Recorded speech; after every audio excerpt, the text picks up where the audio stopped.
લંબાઈ. જો આ માપપટ્ટી છે. શું છે? હવે માપપટ્ટીની લંબાઈ માપવાની છે. માપપટ્ટી વડે આ લાકડીની લંબાઈ માપવાની છે. તો એ મૂકીશું. આ પહેલું કયા આગળ મૂકવાનું? 0 આગળ. હવે આગળ આપણે બીજો ભાગ કયા આગળ છે એ જોવાનું. અહીંયા આગળ છે. કઈ છે?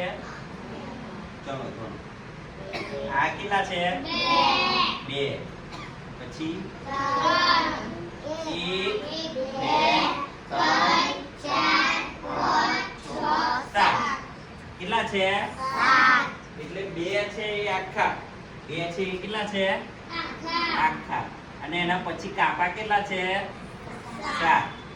તો આ કેટલું થયું? 2.7 સેન્ટીમીટર.